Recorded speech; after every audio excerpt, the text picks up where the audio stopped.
Good evening everybody, today we're back for another dive down the rabbit hole that is Buckethead's Pike album series with Pike 26, Worms for the Garden. So, let's begin.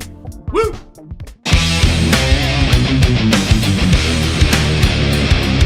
Released September 13, 2013, Pike 26 was the fourth of a whopping 6 albums to be released that month, and marks the first time since Pike 13 that the album was sold with its original cover art and printed CD, designed by Buckethead's Cheese Sticks. The album kicks off with its title track, the 18.5-minute song Worms for the Garden.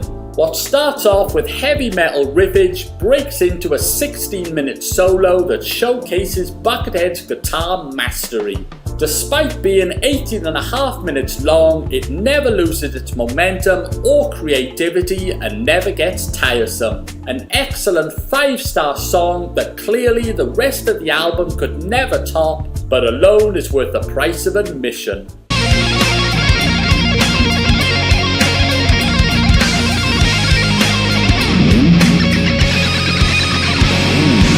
Track 2, Ridge Roll, keeps the album moving along with some excellent head-banging excellence. Going from one glorious riff to the next, any of the riffs involved could easily make up their own song, but Buckethead spoils us by putting them all into one 3-minute track. Highly enjoyable.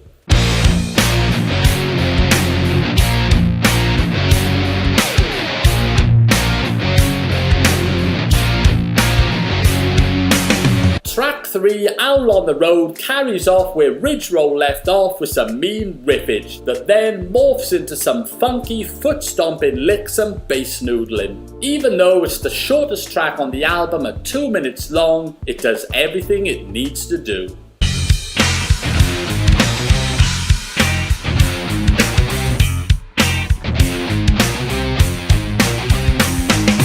Track 4, Learn the Land, is a mix of heavy distorted riffs and cool funky interludes. The second longest track on the album, it's another fantastic solid headbanger and probably my second favourite song on the album.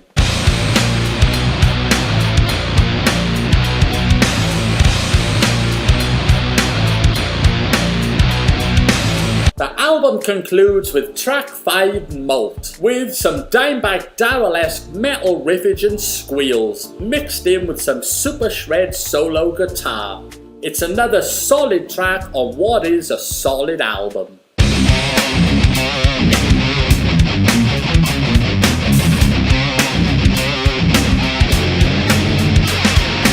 After adding up the rating I gave for each track, it came to a whopping 80%, which I categorise as awesome. Overall, Worms for the Garden is a top-notch album that has an excellent, consistent flow. An album for those that like Buckethead's heavier side, this one is right up there with the best of them. And that is why you should listen to Worms for the Garden. So what's your rating for Pike 26? To work out what percentage you give the album, rate each song out of 5 stars, add up your total and divide it by the total score possible, which for Pike 26 is 25. Then times it by 100.